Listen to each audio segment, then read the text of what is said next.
Regular గా continuous గా MIM party గుండాలందరూ కూడా ఈ అత్యాచారాలు చేస్తున్నారు. ఇప్పుడు నిర్మల్లో సాజిద్ అనే మున్సిపల్ చైర్మన్ మైనర్ బాలిక మీద అత్యాచారం చేసింది. బేగం బజార్ లో రఫీక్ అనేటువంటి ఎంఐఎం పార్టీ నాయకుడు మైనర్ మహిళ మీద అత్యాచారం చేసిండు. వాళ్ళ ఎంఐఎం పార్టీ శాసనసభ్యుని కొడుకు వక్ఫ్ బోర్డు చైర్మన్ కొడుకు అధికారిక వాహనంలో ఒక మైనర్ బాలిక మీద అత్యాచారం చేసిండు.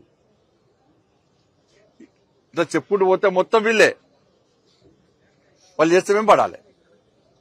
దీన్ని ప్రభుత్వం గత ప్రభుత్వం ఈ ప్రభుత్వం ఏం చేస్తుంది, మొత్తం కొంత చూస్తుంది. దీన్ని వీళ్ళు హిందువులు, వాళ్ళు ముస్లింస్, వాళ్ళు ఏం చేస్తున్నా వీళ్ళు పడాలి, వాళ్ళకు ముయ్యాలి. ఈ ప్రభుత్వం యొక్క పాలసీ. ఏ అధికార పార్టీ ఉన్నాడో వాళ్ళ పాలసీ, వాళ్ళ ఆలోచన ఇది. ఈ అత్యాచారాల విషయంలో రెగ్యులర్ గా సుల్తానాబాద్ లో మైనర్ బాలిక మీద అత్యాచారం జరిగింది. నాగర్ కర్నూలులో గిరిజన మహిళ మీద వారం రోజుల పాటు అత్యాచారం చేశారు. ఇదే నాగర్ కర్నూలులో ఇద్దరు రైతు కూలి మహిళల మీద షాపు యజమానులు కారులో అత్యాచారం చేశారు. ఇట్లా అనేక ప్రాంతాల్లో అత్యాచారాలు జరుగుతున్నాయి మహిళల మీద. కానీ దీన్ని నిర్వహించే ప్రయత్నం పాలకులు చేస్తలేరు. కఠినంగా వివరిస్తే వాళ్ళకి భయం అనేది చూపడితే అప్పుడు గుండాలకు ఇటువంటి రౌడీలకు వాళ్ళు కంట్రోల్లో ఉంటారు.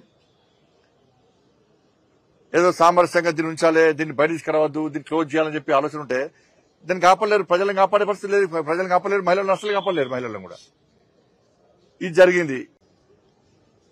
నేను మళ్ళా పోలీస్ అధికారులను కోరుతున్నా, మీరు ఒక వర్గాన్ని సంతృప్తి పరచడానికి హిందూ యువకుల మీద, ఆదివాసీ యువకుల మీద, ఈ ట్రైబల్ యూత్ మీద అక్రమ కేసులు పెట్టి ఇబ్బందులు పెట్టే ప్రయత్నం చేస్తే ఇవి గొడవలు ఆగేటువంటి పరిస్థితి ఉండదు. దీన్ని కంట్రోల్ చేయాల్సిన బాధ్యత పోలీస్ యంత్రాంగం ఉంది. అందరం సహకరించాల్సిందే, అందరం కలిసి కంట్రోల్ చేయాల్సిందే, గొడవలు జరగకుండా ఆపాల్సిందే. దానిలో ఏమనలేదు. పోలీస్ అధికారులు నిష్పక్షపాతంగా వ్యవహరించాలి. అలా డీజీపీ గారితో మాట్లాడడం జరిగింది. ఎవరు కంట్రోల్ తప్పినా కూడా వాళ్ళని కంట్రోల్ చేయాల్సిందే, గొడవలు నిర్మూలించాల్సిందే. దానిలో ఏమనలేదు. కానీ గొడవలను ఆపడం పేరుతోని ఒక వర్గానికి కొమ్ము కాసే ప్రయత్నం చేస్తే, ప్రభుత్వ ఒత్తిళ్లకు పాలకుల ఒత్తిడి తలగుతే ఇలా గొడవలు ఆగే పరిస్థితి ఉండదు. నిష్పక్షపాతంగా వివరించండి. మీరు వాళ్ళను తృప్తిపరచడానికి ట్రైబల్ యూత్ ను, ఆ ప్రజలను ఇబ్బంది పెట్టే ప్రయత్నం చేస్తే దానికి వేరే రకంగా మళ్ళీ వాళ్ళు ఆలోచిస్తారు. ఈ గొడవలు ఆగేటువంటి ప్రయత్నం జరగదు. మీరు కింది స్థాయి అధికారులు కూడా సీరియస్ చెప్పండి. కింది స్థాయి అధికారులకు కూడా మీరు కంట్రోల్ చేసే ప్రయత్నం చేయండి తప్ప వీళ్ళు ఇబ్బంది పెట్టే ప్రయత్నం చేస్తే చాలా ఇబ్బంది వస్తుంది. కాబట్టి వాని సహకరించే వ్యక్తుల మీద కఠిన చర్యలు తీసుకోవాలి.